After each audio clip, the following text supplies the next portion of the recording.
यहाँ तो नहीं।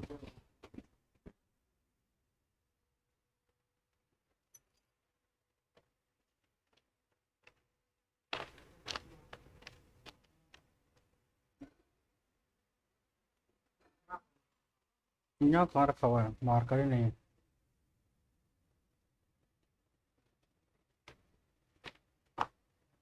हम्म।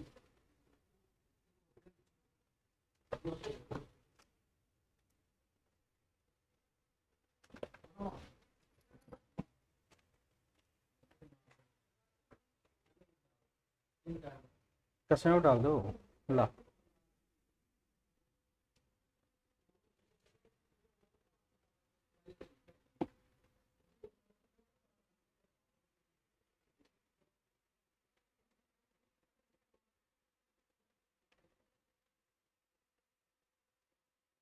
इसमें तो वो यार।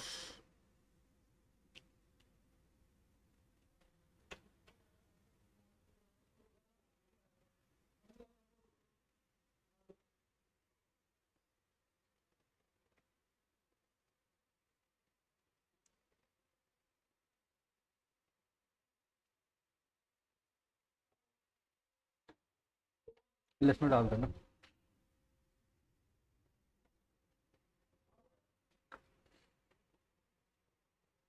ठीक है, दिखाई दे रहा है ना? तो कमेंट देखता रहना, कोई बात और ढूंढ रहा। ठीक है, अब देखो, कल वाला टॉपिक मैं एक बार बता रहा हूँ और फिर उसके बाद अपन आगे वाला पढ़ते हैं।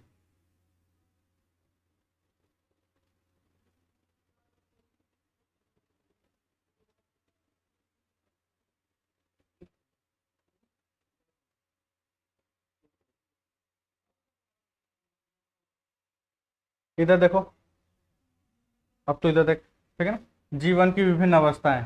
तो जीवन की विभिन्न अवस्थाओं में ये जो टॉपिक है, इस टॉपिक में क्या है कि नर और मादा, मतलब जो जीवन की विभिन्न अवस्थाएं बताई गई हैं इस टॉपिक में, ये मनुष्य की बताई गई है।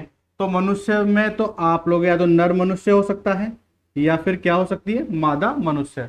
मैंने बताया था तीसरा जेंडर भी होता है, लेकिन अभी वो क्या होता है, उसमें रिप्रोडक्शन नहीं होता, इसलिए हम उसको काम में नहीं लेते हैं। तो जो नर होते हैं और जो मादा होती है वो दोनों कौन सी अवस्था में होती है, 2n अवस्था में। 2n अवस्था का मतलब मैंने कल बताया था आप लोगों को कि 2n मतलब 46। ठीक है, मतलब 2n गुणसूत्र पाए जाते हैं हमारे पूरे शरीर की कोशिकाओं में, प्रत्येक कोशिका में 2n। इसी प्रकार से मादाओं में भी क्या होंगे, 2n गुणसूत्र पाए जाते हैं। ठीक है, जो नर है उसमें नर जनन अंग किसको बोला गया है, नर जनन अंग बोला गया है वृषण को। ठीक है, और जो मादा जनन अंग है वो किसको बताया गया है, अंडाशय को। ठीक है, तो ये जो वृषण है वो नर का ही अंग है। तो नर का अंग है तो ये भी कौन सी अवस्था में, 2n अवस्था में। ये अंडाशय भी मादा के शरीर का अंग है, तो ये कौन सी अवस्था में बताया गया है, ये भी 2n अवस्था में बताया गया है। फिर जो वृषण है और जो अंडाशय है, इन दोनों कोशिकाओं के अंदर क्या होगा, इन दोनों कोशिकाओं के अंदर अर्धसूत्री विभाजन होता है। ठीक है, जैसे इसमें अर्धसूत्री विभाजन होगा तो वृषण के द्वारा तो किसका निर्माण होगा, शुक्राणु का निर्माण, और अंडाशय के द्वारा किसका निर्माण होगा, अंडाणु का निर्माण।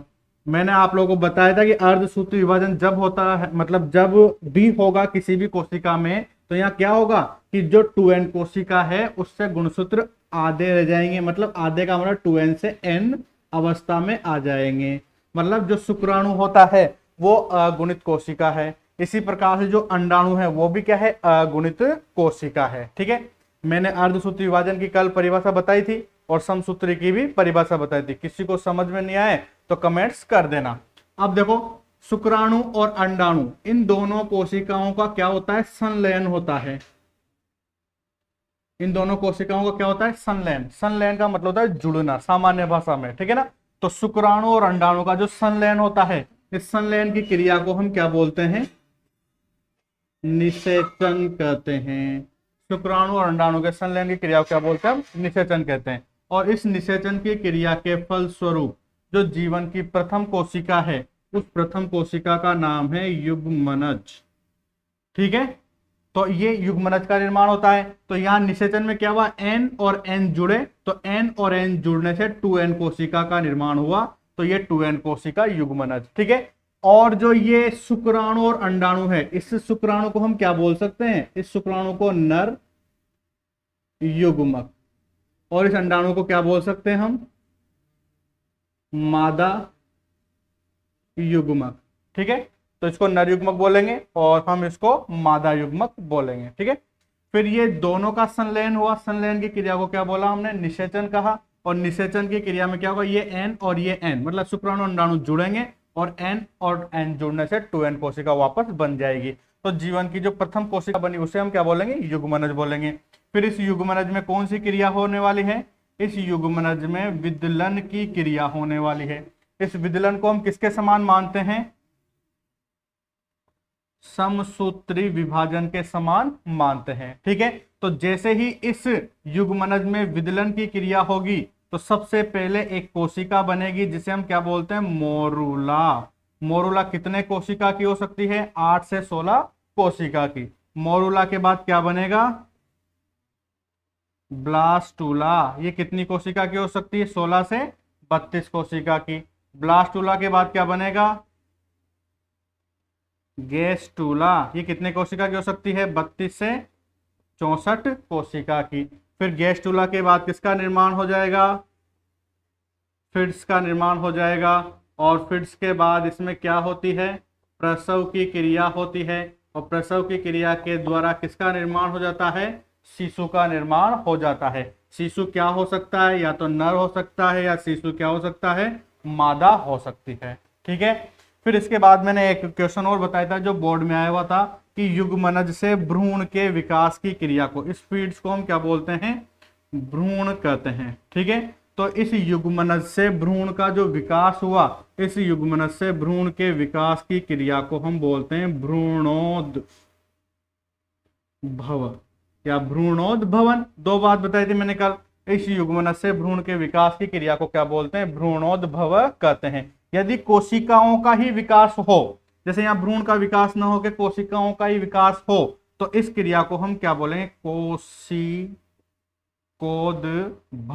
क्या बोलेंगे हम इसको, कोशिकोद्भव। ठीक है। क्योंकि ये अलैंगिक जनन में काम आएगा, इसलिए अभी यहां ही बता दिया कि भाई कोशिकोद्भव क्या होता है। जब युग्मनज से भ्रूण बनता है तो भ्रूणोद्भव, और जब युग्मनज से कोशिकाओं का निर्माण हो तो उसे हम क्या बोलते हैं, कोशिकोद्भव कहते हैं। ठीक है। तो ये सारा मैंने कल आप लोगों को बताया था। ठीक है। अब अभी जो ऑनलाइन है वो मुझे बता दो कि भाई आपको ये समझ में आया या नहीं आया। ठीक है। ईशा शर्मा कौन है और ये अंकित कौन है, तो देख लो दोनों। अगर तुम्हें समझ में आ रहा है तो बता दो भाई सर ये समझ में आ गया, तो मैं आगे का पढ़ाऊं फिर।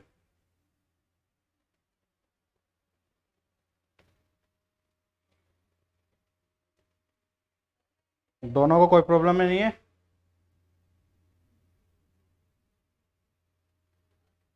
मेरे कमेंट्स आ रहे हैं क्या,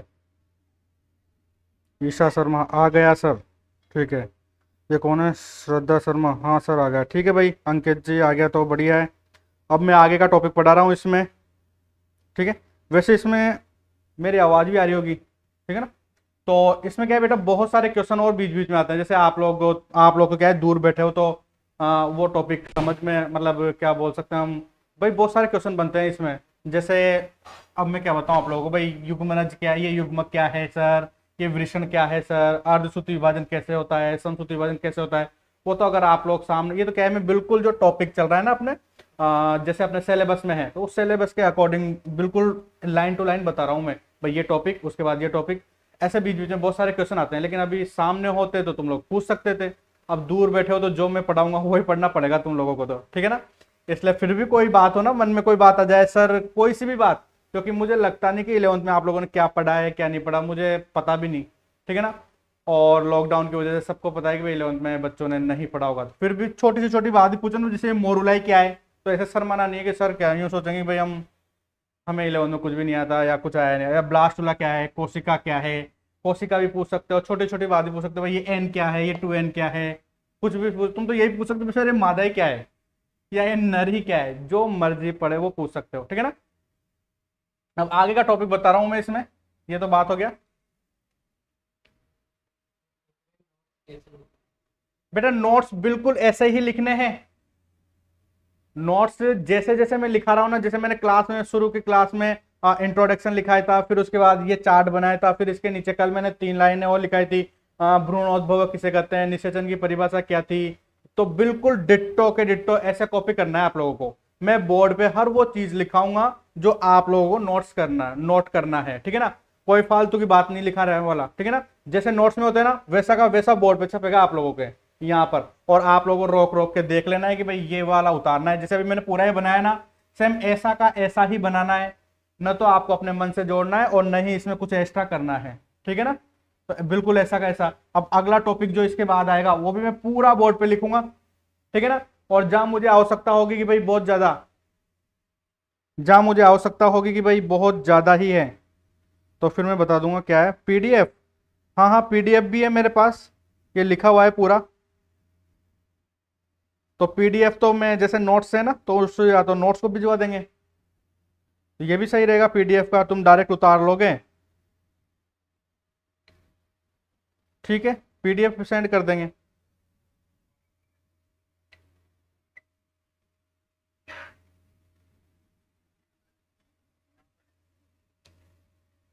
इसमें थोड़ा लेट आ रहा है क्या?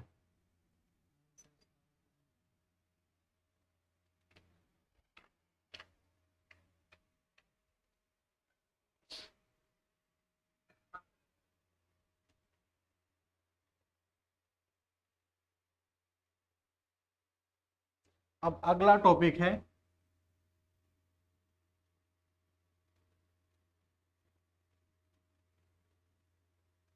निषेचन। अब देखो यहां पर निषेचन के बारे में ज्यादा डिटेल्स नहीं है अपने, ठीक है ना। वैसे निषेचन के बारे में, निषेचन किसने किया, सबसे पहले कौन से वैज्ञानिक ने किया, इसके बारे में कौन से पादप में हुआ, कौन से जंतु में हुआ, कब हुआ, सारी बातें अगले लेसन में आएगी। यहां पर तो केवल डेफिनेशन है कि निषेचन होता क्या है, ठीक है। तो निषेचन की डेफिनेशन देखो, निषेचन का मतलब क्या है, शुक्राणु, इसको हम क्या बोल सकते हैं, नर युग्म, ठीक है। शुक्राणु व अंडाणु, इसको हम क्या बोल सकते हैं, मादा युग्म। तो शुक्राणु व अंडाणु के संलयन, संलयन का मतलब होता है जुड़ना, ठीक है ना। लेकिन हम साइंस के स्टूडेंट है तो जुड़ना तो नहीं लिखेंगे, ठीक है ना। तो शुक्राणु व अंडाणु के संलयन की क्रिया को क्या कहते हैं, निषेचन कहते हैं। आगे बात समझ में, ये परिभाषा मैंने आप लोगों को कल भी बताई थी और अभी भी बताई है, ठीक है ना। अब थोड़ा सा इसमें आउटलाइन देख लेते हैं कि भाई शुक्राणु अंडाणु का संलयन कैसे होता है, ठीक है। जैसे ये बनाया मैंने मादा जनन तंत्र, थोड़ा मैं क्या है कि रफ बना रहा हूँ डायग्राम, लेकिन आप लोगों ने देखे हुए हैं तो आप लोग समझ जाओगे कि भाई ये वही डायग्राम है, ठीक है। यहाँ पर अंडाशय होता है, इधर भी होगा एक, ठीक है। ये रफ डायग्राम है। और ये फेलोपियन ट्यूब मतलब अंडवाहिनी है, और ये अंडाशय है। अंडाशय से क्या बनते हैं, अंडाणु। ये अंडाणु इसको बोलते हैं फ्रिम्बी या झालर बोलते हैं। तो ये अंडाणु यहां से कहाँ आ जाएंगे, इस अंडवाहिनी में आ जाएंगे, ठीक है।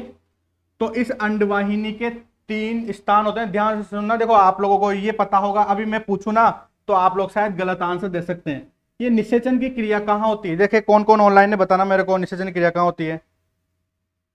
बताओ भाई, ईशा शर्मा, ये अंकित, श्रद्धा, कौन है, बताओ मुझे निषेचन की क्रिया कहाँ होती है। बताओ भाई अंकित, आंसर दो, लिखो, टाइप करो, निषेचन की क्रिया कहाँ होती है, बताओ।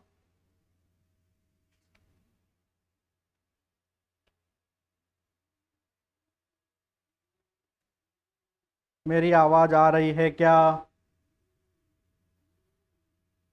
अंडवाहिनी में, ये बोलती है यूटेरस में। बेटा श्रद्धा ये बताओ अंडवाहिनी में कहाँ होती है?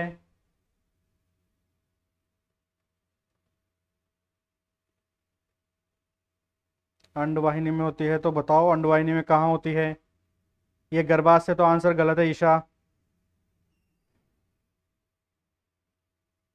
अंकित बताओ। ओवेरी, ओवेरी भी गलत है। ओवेरी तो बेटा इस को ही बोलेंगे, नहीं होगा। अंकित का जवाब नहीं आया अभी तक।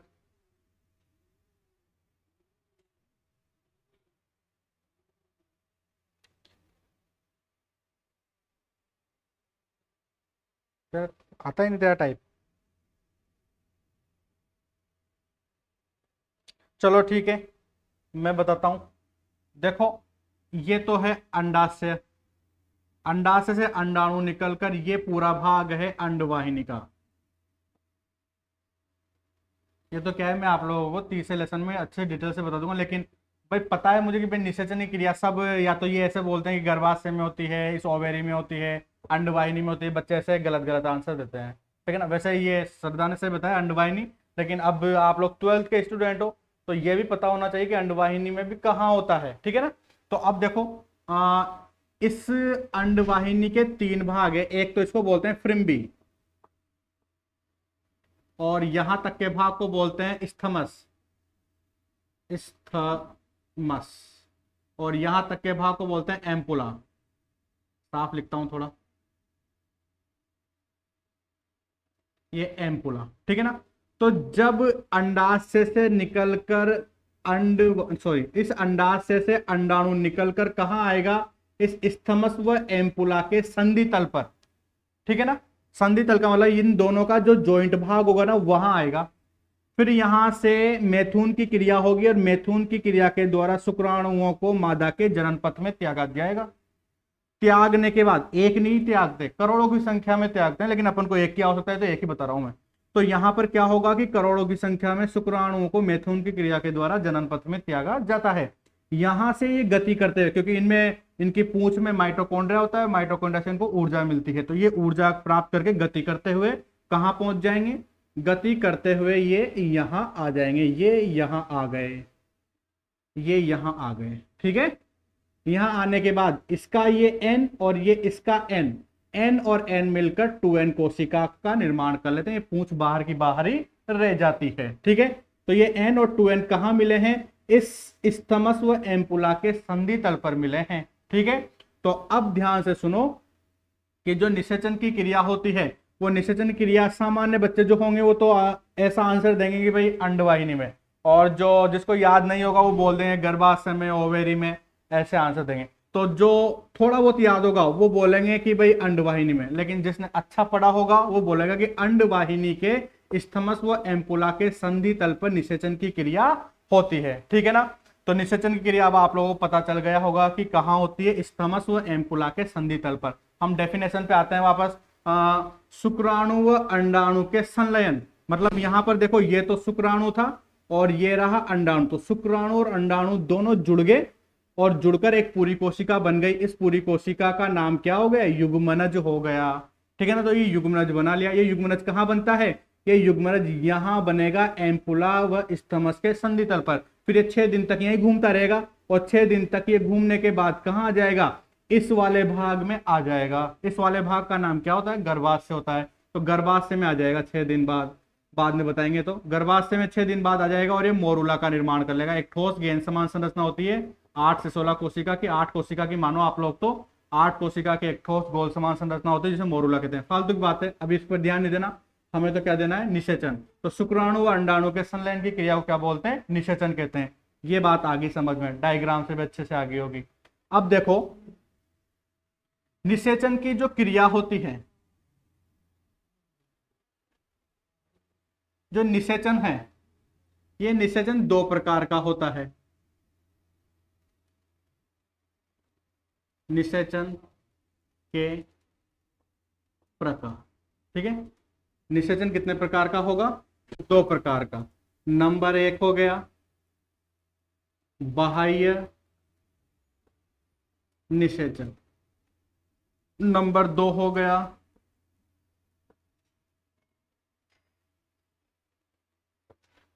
आंतरिक निषेचन। ओके सर, क्या है ये?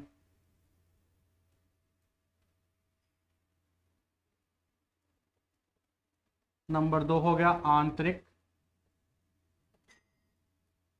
निषेचन। ठीक है, निषेचन कितने प्रकार का हो गया? 2 प्रकार का हो गया। एक तो कौन सा? बाह्य निषेचन, और एक आंतरिक निषेचन। ठीक है, तो पहले तो हम बाह्य निषेचन किसे कहते हैं उसको देखते हैं, फिर बाद में देखेंगे आंतरिक निषेचन किसे कहते हैं उसको देखेंगे। ठीक है, तो ऐसे कैसे उतारना है नोट्स में भी, वैसे अभी जब तक पीडीएफ नहीं भेजे तो वैसे डिट्टो कॉपी करते जाना इसकी।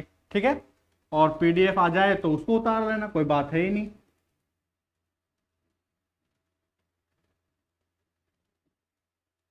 बाह्य निषेचन। अब देखो बाह्य निषेचन सुनो किसे कहते हैं। बाह्य निषेचन का मतलब है कि जब शुक्राणु और अंडाणु के संलयन की क्रिया, मतलब शुक्राणु और अंडाणु का जो संलयन हो, जुड़ने की जो क्रिया हो, वो बाह्य वातावरण में हो। अब बाह्य वातावरण का मतलब हवा पानी, हवा का मतलब बाह्य वातावरण का मतलब हवा नहीं है। ठीक है ना, बाह्य वातावरण का मतलब है किसी जलीय माध्यम में हो। ठीक है, तो शुक्राणु व अंडाणु के संलयन की क्रिया बाह्य वातावरण मतलब किसी जलीय माध्यम में हो तो उसे हम क्या बोलते हैं? बाह्य निषेचन कहते हैं। अब देखो बाह्य निषेचन किसे कहते हैं? जब शुक्राणु व अंडाणु, आप लोग डेफिनेशन चेंज भी कर सकते हैं। डेफिनेशन कैसे चेंज हो जाएगी? जब नर युग्मक व मादा युग्मक अपने आप जैसे जैसे जैसे पढ़ते जाओगे ना तो आप लोग खुद सीखते जाओगे कि भाई किस प्रकार से हमें डेफिनेशन चेंज करनी, ज्यादा रटने की आवश्यकता नहीं पड़ती अपन को। ठीक है, तो जब शुक्राणु व अंडाणु के संलयन की क्रिया, जब शुक्राणु अंडाणु के संलयन की क्रिया बाह्य वातावरण, बाह्य वातावरण को कोष्टक में लिख देता हूं मैं, जलीय माध्यम में, जलीय माध्यम में हो तो उसे बाह्य निषेचन कहते हैं। आगे बात समझ में? जब शुक्राणु और अंडाणु के संलयन की क्रिया कहां हो? जब शुक्राणु अंडाणु के संलयन की क्रिया बाह्य वातावरण में मतलब जलाशय में हो तो उसे हम क्या बोलते हैं? बाह्य निषेचन कहते हैं। और ये बात तो सभी को पता होगी कि बाह्य निषेचन कौन से जीवों में होता है। जल्दी से कमेंट्स करके बता दो मुझे, बाह्य निषेचन कौन से जीवों में होता है? बाह्य निषेचन कौन से जीवों में होता है? संध्या,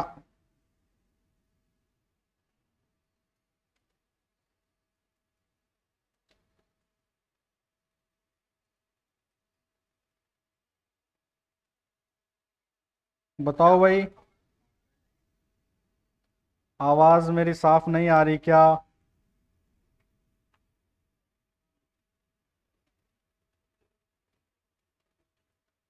अमीबा या युगलिना एक कोष के जीवों में,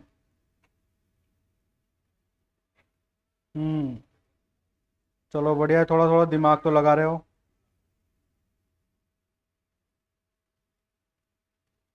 अंकित भाई लिखो, आंसर बताओ।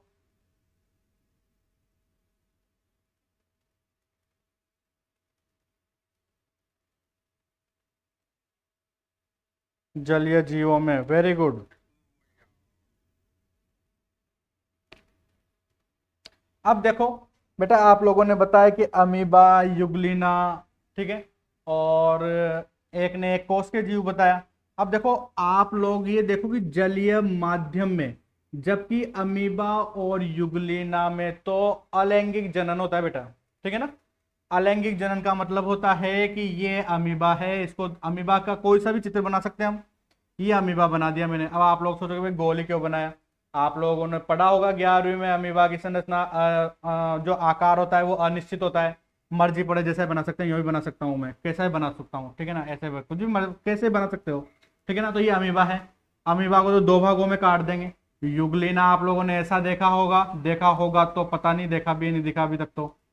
ये युगलिना ऐसा होता है, एक डंडा बड़ा होता है, कसाबिकार एक छोटी होती है। अमीबा, युगलिना, एक कोष के जीव, कोई सा भी ले सकते हो, एक कोष के जीव। नाम याद है तो लिख दो, नहीं तो मैं बता देता हूँ। ये एक कोष के जीव ईस्ट, एक कोष के जीव कौन सा हो गया, ये ईस्ट, ईस्ट नहीं है ईस्ट, एक कोष के जीव हो गया ये ईस्ट, ठीक है ना। ये एक कोष के जीव है, लेकिन बेटा ये जो आपने आंसर बताया वो सब गलत है, ठीक है ना।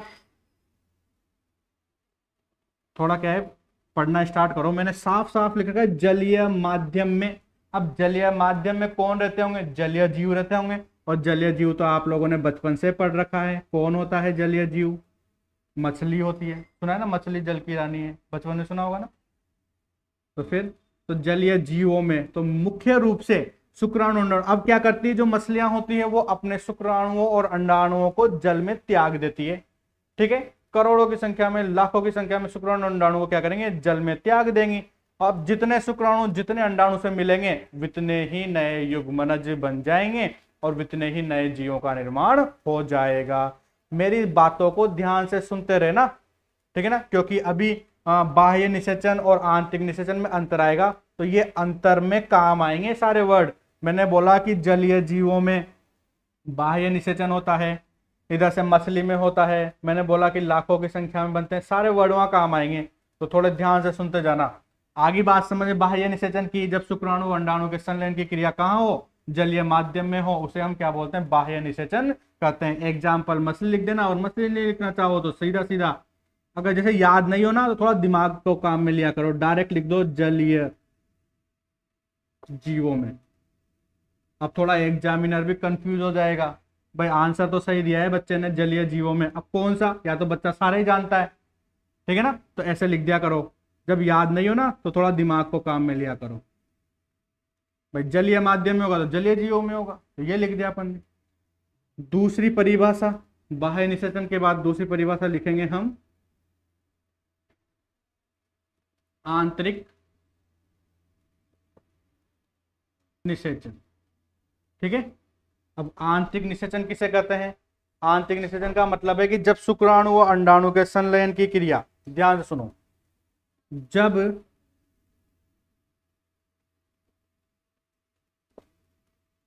शुक्राणु व अंडाणु के संलयन की क्रिया। अब ध्यान से देखो, आंतरिक निषेचन की परिभाषा मैं भी बता चुका हूं, लेकिन थोड़ा ध्यान नहीं दिया आप लोगों ने।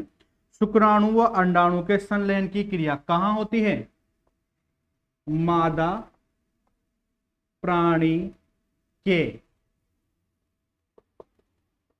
शरीर के अंदर, मादा प्राणी के शरीर के अंदर। अब मादा प्राणी के शरीर के अंदर कहां होगी, सबको पता होना चाहिए, मादा प्राणी के शरीर के अंदर कहां होगी, अंड वाहिनी।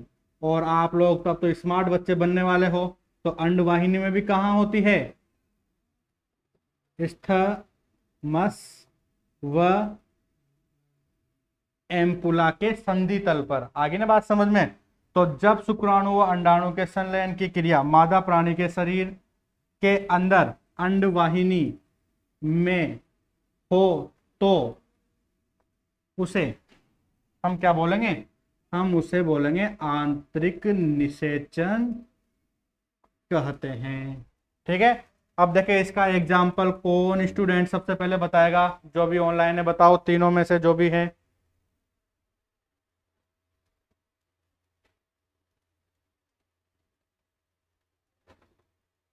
Very good. नहीं तो अब की बात तुम नहीं बताते ना तो मैं सोचता कि भाई तुम लोगों को कुछ भी नहीं आता। जब मैंने बोल ही दिया कि मादा प्राणी के शरीर के अंदर, तो मादा प्राणी तो कौन होता है, मनुष्य ही है।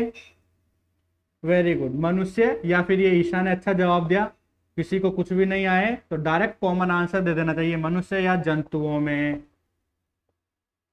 अब मनुष्य तुम हमेशा नर को मत समझा करो भाई, मनुष्य हमेशा लड़के ही होते हैं, ठीक है ना। मनुष्य नर भी होता है और मनुष्य मादा भी होती है, ठीक है। तो आंतरिक निषेचन भी समझ में आ गया होगा आप लोगों को। आंतरिक निषेचन किसे कहते हैं, जब शुक्राणु व अंडाणु के संलयन की क्रिया मादा प्राणी के शरीर के अंदर कहाँ होगी, अंड वाहिनी में हो तो उसे हम क्या बोलते हैं, ये आ और नी का मतलब है आंतरिक निषेचन, ठीक है ना। उसे आंतरिक निषेचन कहते हैं। और आंतरिक निषेचन किसमें होता है? मनुष्य और जंतुओं में होता है। आगे बात समझ में? ठीक है, अगला टॉपिक पढ़ें। देखे कमेंट्स किसके आ रहे हैं। ये क्या है? श्रद्धा, मैसेज डिलीटेड क्यों बेटा, क्या दिक्कत आई? सही तो आंसर दिया था। श्रद्धा ने गलत दिया था क्या?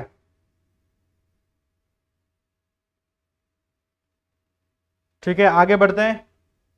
किसी को कोई दिक्कत हो तो बोल दो, बढ़े आगे।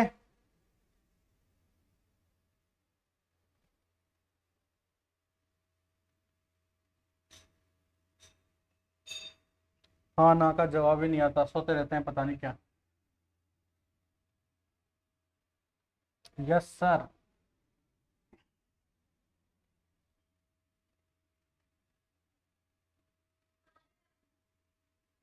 Okay sir.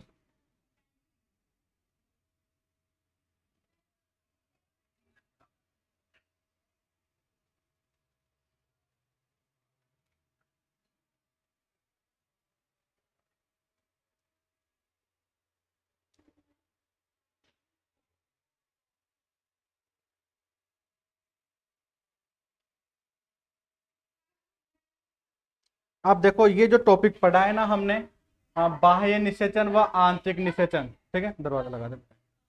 जो हमने टॉपिक पढ़ा है बाह्य निषेचन व आंतरिक निषेचन, इस टॉपिक से 2013 के अंदर क्वेश्चन पूछा गया है, ठीक है ना, अपने राजस्थान बोर्ड में। क्वेश्चन क्या था? क्वेश्चन यही था, बहुत ही सिंपल, बाह्य निषेचन व आंतरिक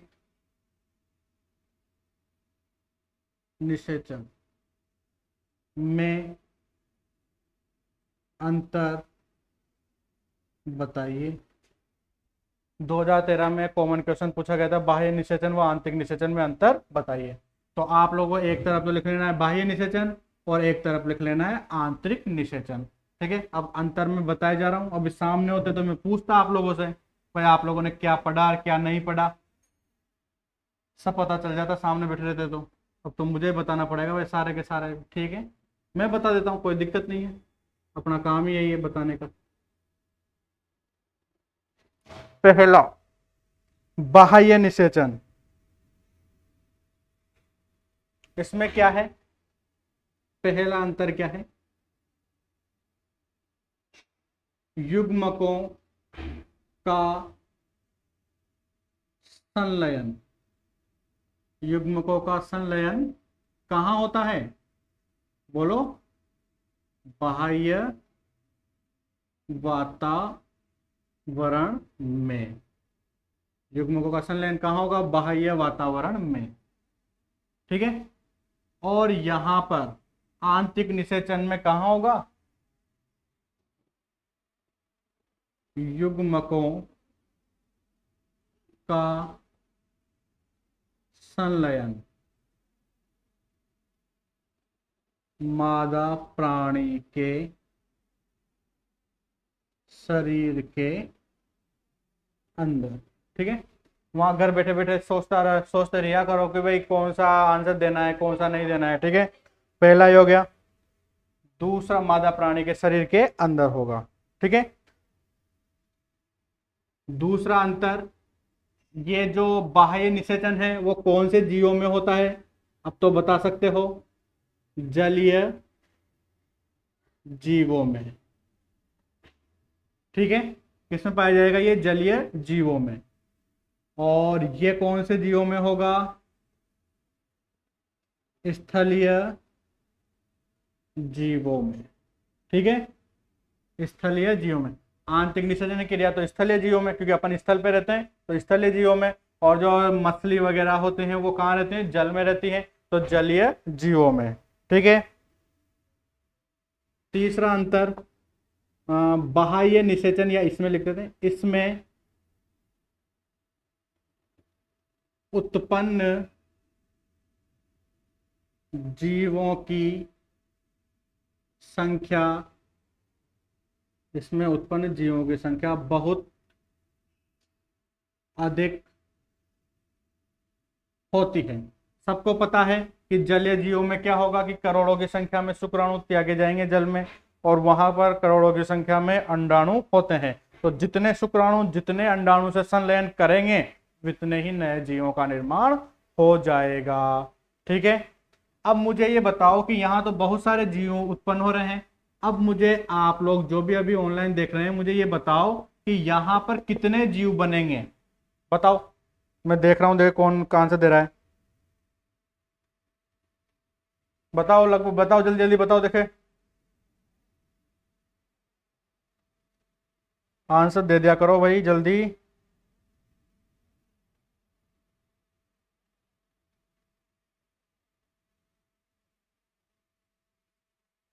आंसर ही नहीं आते हैं, बहुत धीरे धीरे आते हैं, पता नहीं ऑनलाइन करके। एक, इनमें कम जीव बनेंगे। ये श्रद्धा तो बहुत स्मार्ट बन गई एक ही दिन में। भाई संख्या ही मत बताओ, भाई इधर अधिक बन रहे हैं तो इधर कम बनेंगे, लेकिन कितने बनेंगे मैं कितने पूछ रहा हूँ। जैसे ईशा ने बताया, ईशा शर्मा ने बताया भाई एक बनेगा। ठीक है, क्या बेटा एक ही बच्चा उत्पन्न हो सकता है कि इसमें?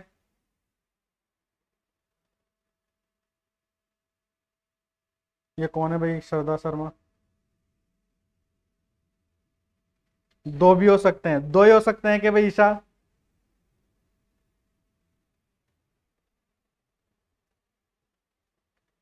बहुत सारे होते हैं, बहुत सारे। क्या सर ये निश्चित थोड़े ना रहता है। नहीं बेटा, जीवो में निश्चित रहता है भाई कितने बच्चे पैदा हो सकते हैं। अब देखो, अभी मुझे पता है कि आप लोग केवल जो कल्पना का जो आंसर दे रहे हो, ये अंकित ने भी लिखा है कुछ, ये जो आंसर दे रहे हो ना आप लोग, ये सिर्फ दिमाग में किसको रख के दे रहे हो? इंसान को रख के दे रहे हो, मनुष्य को रखते हुए आंसर दे रहे हो, इसलिए एक दो या निश्चित थोड़े न रहता है। बेटा अगर मनुष्य की बात करें तो जैसे वैसे तो नॉर्मल तो एक या दो, कभी कभी तीन, और आप लोगों ने कभी कभी ऐसे भी केस देखे होंगे पांच छह भी हो जाते हैं, लेकिन वो एक्सेप्शनल केस होते हैं, उनको काउंटर नहीं किया। वो बोलते हैं अपवाद, अपवाद को हम काउंटर नहीं करते हैं, एक या दो होते हैं। ठीक है ना, लेकिन आप लोगों को जो बाह्य आंतरिक निषेचन बता रहा हूं मैं, जंतुओं में बता रहा हूं। ठीक है ना, आप लोगों ने सुअर भी तो जंतु ही है, कुत्ता भी तो जंतु ही है। आठ आठ दस दस बारह बारह बच्चे होते हुए देखा है नहीं देखा? देखा होगा कभी कुत्ते को, मतलब गली मोहल्ले में देखा करो, एक ही कुतिया के ना लगभग, वो अपन क्या बोलते हैं सामान्य भाषा में, पिल्ले। ठीक है ना, भूचरे बोलते हैं वैसे तो अपन तो, लेकिन जो पिल्ले होते हैं वो कितने बन जाते हैं, कितने उत्पन्न होते हैं? 8-10 हो जाते हैं। तो यहाँ पर जो यहाँ क्या लिखा हमने, जीवों की संख्या बहुत अधिक होती है और इसमें क्या होती है, उत्पन्न जीवों की संख्या कम होती है। बायोलॉजी में बहुत मजा आता है पढ़ने में। उत्पन्न संख्या कम होती है। ठीक है ना, बायोलॉजी में बहुत मजा आता है जब पढ़ते हैं ना सामने बैठ के, तब। ऑनलाइन में तो बोले जाओ और कुछ भी नहीं। ठीक है साहब, ये बात समझ में आ गई आप लोगों को कि भाई इनमें तो जीवों की संख्या बहुत अधिक होगी, क्योंकि अब यहाँ पर जीवों की संख्या कम होती है। अब कम कैसे होती है? क्योंकि शुक्राणु तो करोड़ों की संख्या में जाएंगे। चलो मैं मनुष्य के आंसर देता हूँ इसमें। शुक्राणु तो करोड़ों की संख्या में जाएंगे, लेकिन मादा के अंडाशय से पर मंथ एक ही तो अंडाणु बनता है। अब एक अंडाणु बनेगा, देखो ये देखो, इधर थोड़ा सा देख लो। क्या है, मैं शुरू शुरू में तो बहुत स्लो पढ़ा रहा हूँ आप लोगों को भाई, थोड़ा थोड़ा जल्दी जल्दी समझ में भी आ जाए, अच्छा से समझ में आए। और पढ़ना भी ऐसे स्लो ही चाहिए, एक तो गप सप कर दें अपन, पता ही नहीं चले भाई पढ़ क्या रहे हैं। ठीक है ना, देखो पर मंथ क्या होता है, इस अंडाशय से एक अंडाणु आता है, फिक्स है, जबरदस्ती नहीं कर सकते, एक ही आएगा, आएगा निश्चित है। ठीक है ना, अगर इस मंथ इससे आ गया तो अगले मंथ इससे आएगा यहां पर। सपोज करो अभी इसको इधर के वाले को मत देखो, ये लौटा देते हैं, देखना ही नहीं है अपन को, जिस चीज को पढ़ना नहीं है उसको देखना नहीं है। अभी यहां से बहुत सारे शुक्राणु आए, अब ये बहुत सारे चिपक तो गए, इससे चिपक जाते हैं बहुत सारे, ये बताऊंगा मैं आप लोगों को तीसरे लेसन में। लेकिन जिसमें ज्यादा ताकत होती है, मतलब जो ज्यादा ऊर्जावान होता है, वही इसकी परत को नष्ट कर सकता है और वही अंदर जाएगा। तो अब शुक्राणु बहुत सारे चिपके, लेकिन एक ही के अंदर गया, तो यहां से एक ही बच्चा बनेगा।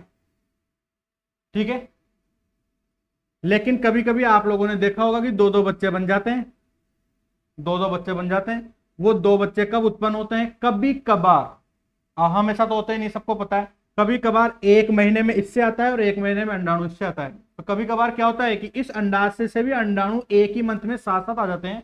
अब शुक्राणु तो बहुत सारी संख्या में छोड़े गए थे, कुछ शुक्राणु इधर चले जाते हैं, कुछ शुक्राणु इधर चले जाते हैं। अब ये बनने वाला जैसे अंडाणु तो हमेशा एक्स होगा, अब शुक्राणु एक्स आ गया तो ये एक्स और एक्स मिलकर तो क्या बन जाएगी, ये मादा का सिंबल है, याद रखना। और ये एक्स और इधर वाई वाला शुक्राणु आ गया तो एक्स वाई मिलकर ये नर बन जाता है, ये नर का सिंबल है, याद रखना है, ठीक है। अब ये हो सकता है कि उत्पन्न होने वाली संतति लड़की और लड़का भी हो सकता है, ठीक है ना। ये दोनों संतति जुड़वा नहीं कहलाएगी। अब देखो मैं ज्यादा नहीं बताऊं अभी, नहीं तो बहुत अभी आधा घंटा खराब हो जाएगा, जुड़वा बच्चे कैसे होते हैं क्या होते हैं। आप लोग तो डायरेक्ट अपने टॉपिक पे आ जाओ, क्योंकि बहुत सारा लंबा चौड़ा चलता है बेटा, एक बार कोई टॉपिक बताने लग जाता है ना। तो अब आगे बात समझो कि भाई संख्या कम ही उत्पन्न होगी, या तो बहुत अधिक संख्या होगी और इधर संख्या कम होगी। संख्या कम का मतलब समझ गए ना भाई, एक ही अंडाणु है अपने पास तो एक ही होगा, ठीक है। इधर भी एक ही होगा तो या तो एक हो सकता है या दो हो सकता है, लेकिन कुत्तों में क्या हो सकता है, मतलब कुत्तों में क्या होता है जो इसमें जो अंडाणु का निर्माण होता है वो 6 से 8 होते हैं, 6 से 8 अंडाणु बन जाते हैं। तो 6 से 8 अंडाणु बनेंगे तो 6 से 8 बच्चों को उत्पन्न कर देते हैं, ठीक है। चलो ठीक है, अगला पॉइंट इसमें क्या है,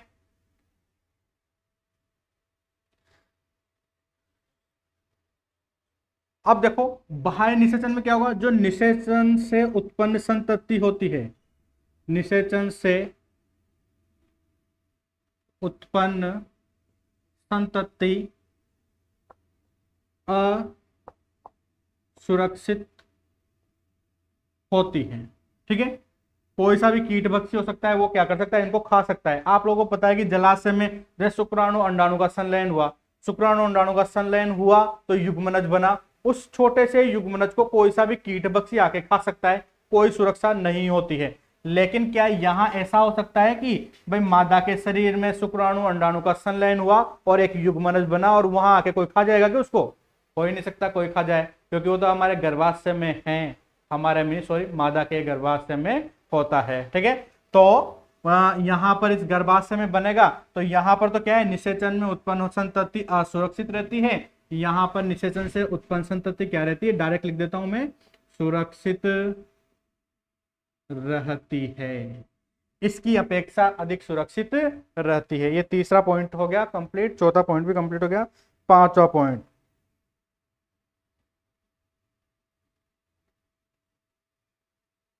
इसमें क्या है, पांचवा पॉइंट, इसमें नर युग्मक व मादा युग्मक, नर युग्मक समझ गए शुक्राणु, मादा युग्मक समझ गए अंडाणु, तो नर युग्मक और मादा युग्मक दोनों को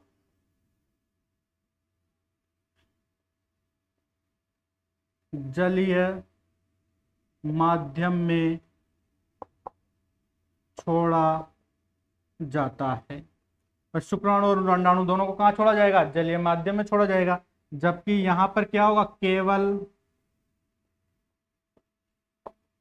शुक्राणुओं को मादा के जनन पथ में छोड़ा जाता है। शुक्राणु को त्यागा जाएगा क्योंकि मादा के जनन पथ में अंडाणु तो पहले से ही होते हैं, ठीक है। तो यहां पर क्या किया जाए, शुक्राणुओं को ही त्यागा जाता है। ये इसमें कुछ 4-5 अंतर थे जो तुम्हारे बोर्ड के एग्जाम में ये 2013 में क्वेश्चन पूछा गया था, बहुत ही सिंपल सा क्वेश्चन है। तो ये क्वेश्चन आया था, इसमें से किसी को कोई दिक्कत है तो बोलो, नहीं तो आगे बढ़ते हैं।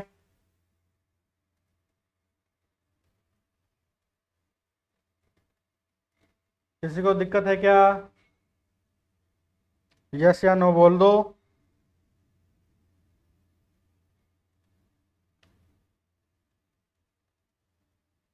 नहीं है सर, एक ही बालिका पढ़ रही है, एक ही बोलेगी। Ankit no sir, Isha Sharma no sir, ठीक है साहब। तो आगे वाला टॉपिक पढ़ते हैं।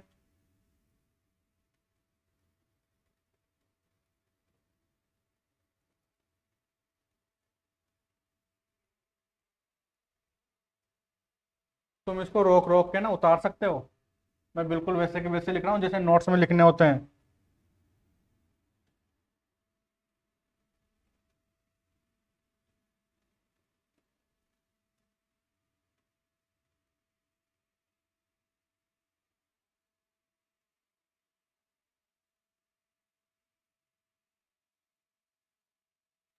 अगला क्वेश्चन, मैंने एक क्वेश्चन तुम्हें बताया था कि भाई ये भी बोर्ड में पूछा गया है,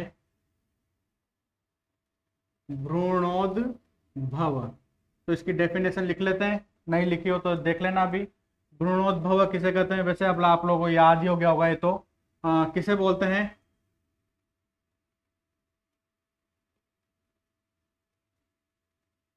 युग्मनज से भ्रूण के विकास या निर्माण, युग्मनज से भ्रूण के निर्माण की क्रिया को भ्रूणोद्भव कहते हैं। ठीक है, तो ये तो पहले भी लिख लिया था, लेकिन अभी वापस टॉपिक में है तो ये पढ़ना पड़ेगा। युग्मनज से भ्रूण के विकास की क्रिया को क्या बोलते हैं? भ्रूणोद्भव कहते हैं। ठीक है, तो ये बात तो आप लोगों को समझ में आ गई होगी, भ्रूणोद्भव किसे कहते हैं। मैंने डायग्राम द्वारा समझाया था, चार्ट के द्वारा। ठीक है, अब अगला टॉपिक देखते हैं। इसमें हम अगला क्वेश्चन आता है इसमें,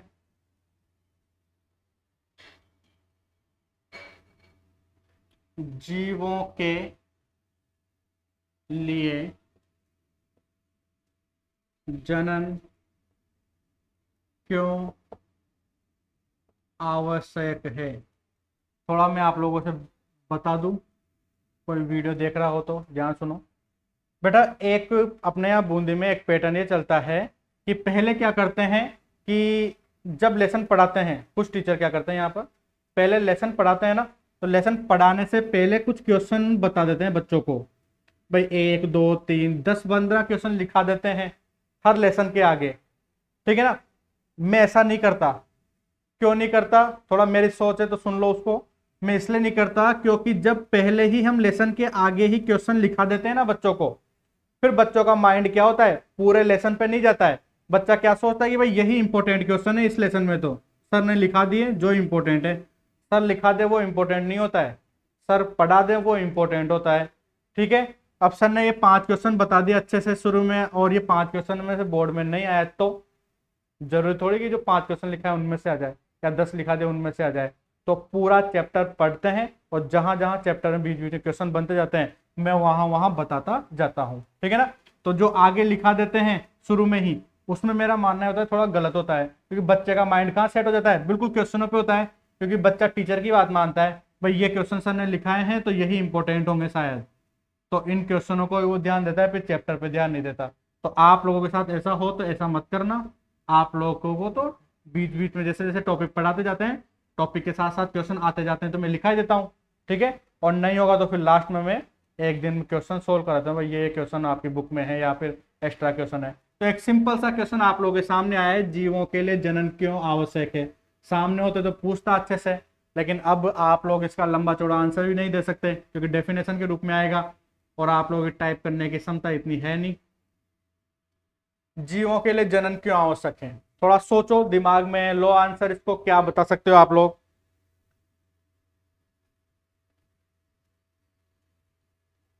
अब देखो, जीवों के लिए जनन क्यों आवश्यक है, कुछ बच्चे बोल रहे होंगे या तो फिर दिमाग में आ रहा होगा कि अपनी प्रजाति को बढ़ाने के लिए, अपनी जीव जाति को इस प्रकृति में रखने के लिए, ऐसा कुछ भी सोच सकते हो आप लोग। और जो भी सोचोगे ना वो सब आंसर सही होगा। ठीक है, क्योंकि ये कॉमन क्वेश्चन है, जीवों के लिए जनन क्यों आवश्यक है। जनन क्यों आवश्यक है भाई, या तो अपनी प्रजाति को बढ़ाने के लिए, या हम को सकते हैं भाई हमारे वंश को बढ़ाया जाए, भाई हम अपने वंश को बढ़ाने के लिए प्रजनन क्रिया कर सकते हैं, या इसमें प्रकृति को आगे बढ़ाने के लिए प्रजनन क्रिया कर सकते हैं। ये सारे आंसर सही होते हैं, लेकिन एक अच्छा आंसर जो हो ना वो बेस्ट माना जाएगा, कि भाई इसमें बच्चा जितना अच्छा लिख सकता है वही आंसर अच्छा माना जाएगा इसमें। ठीक है, अब ध्यान से सुनना, इसमें क्या है, जीवों के लिए जनन क्यों आवश्यक है। जीवों के लिए जनन, जीवों के लिए जनन, उनकी प्रजाति, प्रजाति और जाति का मतलब एक ही, यहां पर यहां ये मत समझना प्रजाति लगी तो कोई जाति की उपजाति हो जाए। ठीक है ना, प्रजाति का मतलब वही है। जीवों के लिए जनन, उनकी प्रजाति या तुम डायरेक्ट लिखो, नहीं तो तुम गलत सोचोगे एक तो भाई क्या लिखा दिया है। जीवों के लिए जनन उनकी प्रजाति की निरंतरता, उनकी प्रजाति की निरंतरता, कोमा अस्तित्व,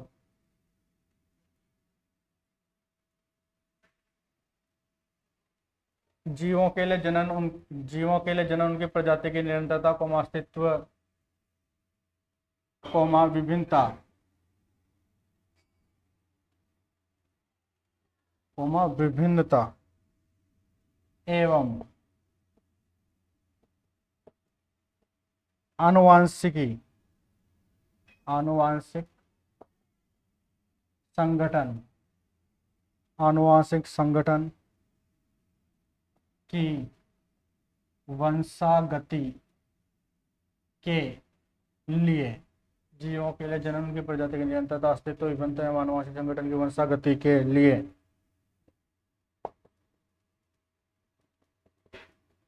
अनिवार्य है। ठीक है, जीवों के लिए जनन क्यों आवश्यक है, अब ध्यान से सुनो, इसको समझो, इस परिभाषा के आंसर को।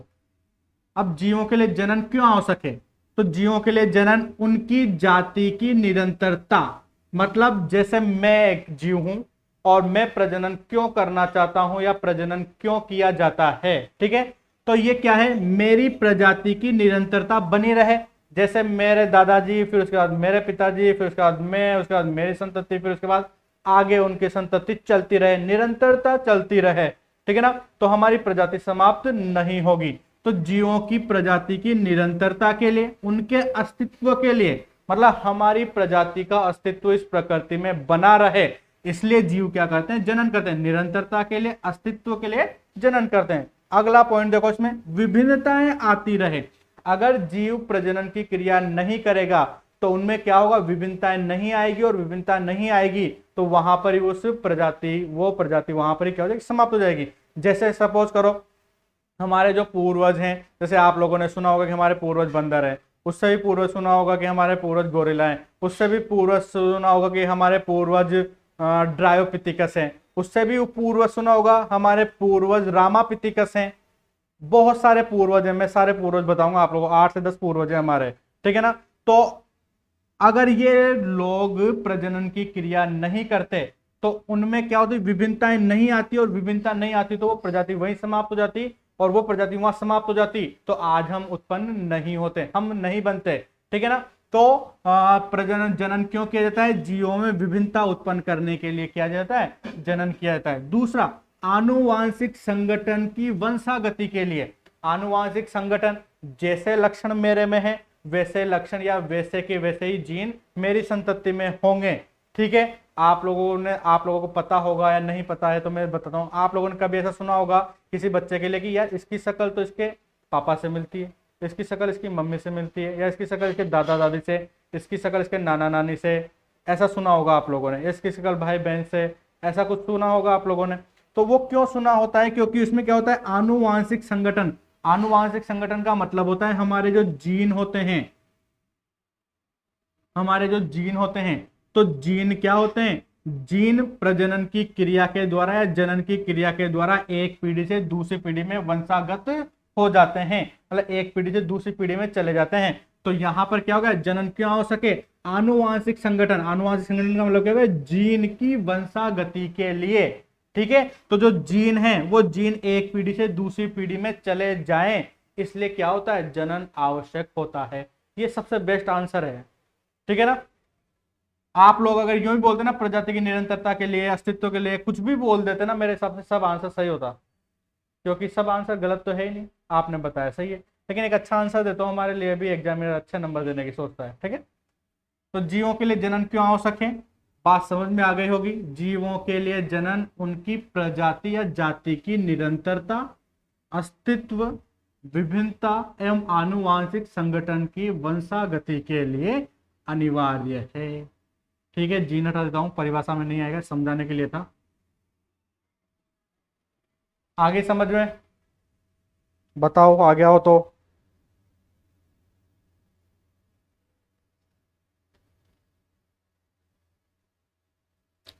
सर लाइव क्लास का टाइम क्या है, आपने जाति का अस्तित्व बनाए रखने के लिए, श्रद्धा ने सही बोला। ठीक है। ईशा शर्मा, लाइव क्लास का टाइम क्या रहेगा सर रोज? लाइव क्लास का टाइम बेटा यही रहेगा, 5 से 6 पढ़ाने की कोशिश करूंगा मैं। वैसे 5 से 6 नहीं तो आप लोगों को मैं क्या है कि कुछ एक साथ ही क्या है पूरे लेसन का, एक साथ पूरे लेसन को वीडियो रिकॉर्ड करके भी मैं, हो सकता है कि आप लोगों को कुछ कुछ 30-30 मिनट के वीडियो आपको भेज दी जाए। जैसे कभी कभार क्या है कोरोना चल रहा है तो मैं रोजाना यहाँ आ नहीं सकता। ठीक है ना, आप लोग समझ सकते हो इस चीज़ को कि भाई रोजाना आना, हो सकता है कि कोरोना हो जाए इधर उधर घूमने से। तो मैं क्या करूँगा कि किसी दिन 4-5-6 घंटे की, क्योंकि एक लेसन कम से कम 10-15 दिन तो चलता ही है, तो 10-15 घंटे का एक साथ बना के हो सकता है कि टुकड़ों टुकड़ों में आपको दे दिया जाए, या फिर जहाँ तक पॉसिबल है तो मैं आ ही रहा हूँ 5 से 6 तो। ठीक है ना, तो जैसा भी होगा ना वैसा आप लोगों को बता दिया जाएगा, इसकी टेंशन मतलब आप लोग ने सोचो हमारा कोर्स कैसे होगा टाइम पे, इसका सोचो आप लोग। तो भाई टाइम पे हो जाए तो हम अच्छे से तैयारी कर पाएँ, ज़्यादा नंबर ला पाएँ। ठीक है, ठीक है ना ईशा? आप तो बताओ ये डेफिनेशन समझ में आ गई क्या? ये डेफिनेशन समझ में आ गई हो तो आगे बढ़े।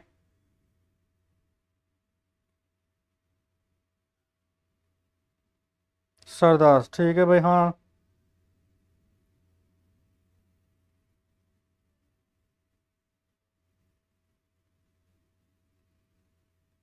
फिर कुछ और क्वेश्चन है इसके अंदर, कुछ कॉमन क्वेश्चन है। युग्मनज किसे कहते हैं? युग्मनज किसे कहते हैं, जो टॉपिक हमने पढ़ा है ना उसी से रिलेटेड क्वेश्चन है, जो बोर्ड में आए हुए हैं या फिर किसी न किसी एग्जाम में आए हुए हैं। युग्मनज किसे कहते हैं, बिल्कुल सिंपल सा क्वेश्चन है, आ जाना चाहिए, पता होगा आप लोगों को।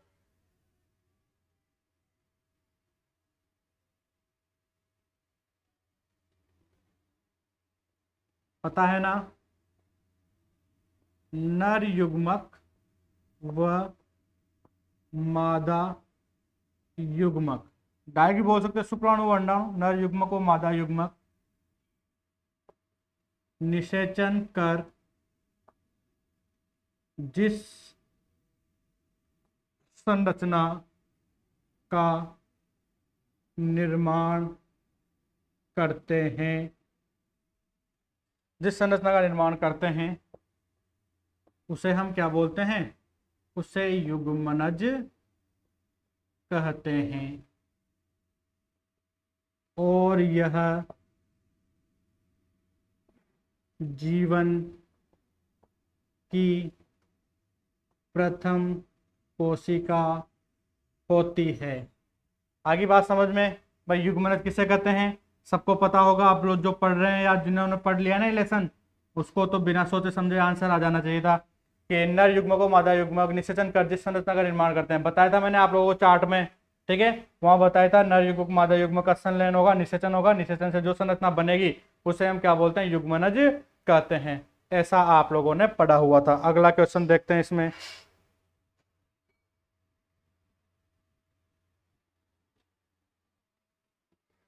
अब देखो ये तो था युग्मनज, अगला क्वेश्चन है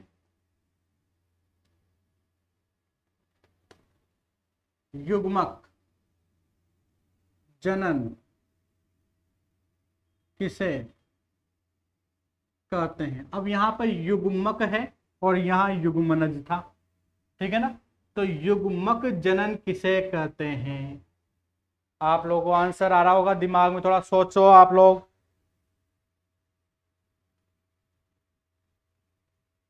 अब देखो युग्मक जनन किसे कहते हैं? नर व मादा प्राणी। बोलो किसी को याद हो तो।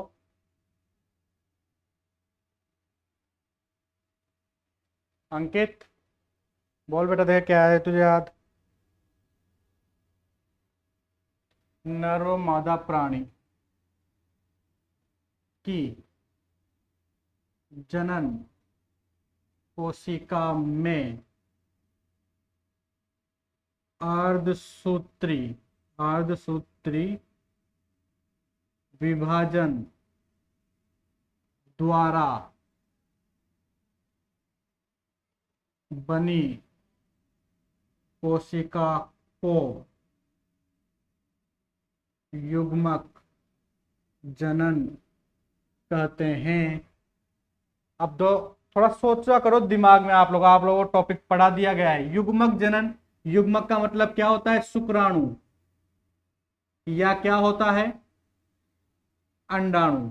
शुक्राणु होता है या अंडाणु होता है। अब युग्मक जनन आप लोगों को मैंने बताया था कि या तो नर हो या मादा है। नर के अंदर क्या बनेगा? यहां लिख देता हूं मैं, या तो नर है या मादा है। नर का नर जनन अंग क्या है? वृषण है, या इसमें क्या है? अंडाशय है।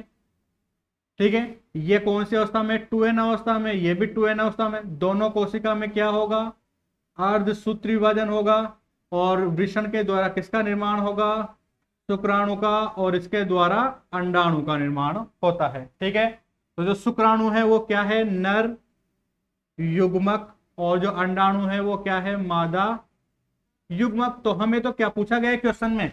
क्वेश्चन में सिंपल सा पूछा गया है युग्मक जनन किसे कहते हैं। तो युग्मक जनन की परिभाषा देखो, बनाना सीखो। युग्मक जनन किसे कहते हैं? नर व मादा प्राणी की जनन कोशिका। ये रही जनन कोशिका, ये वृषण रहा और ये अंडाशय रहा। फिर आगे क्या है? नर व मादा प्राणी की जनन कोशिका में अर्धसूत्री विभाजन। इन दोनों में कौन सा विभाजन हो रहा है? अर्धसूत्री विभाजन हो रहा है।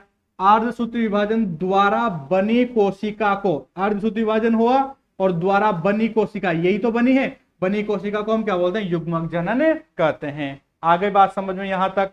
ठीक है, किसी को कोई दिक्कत है क्या? नहीं है ना?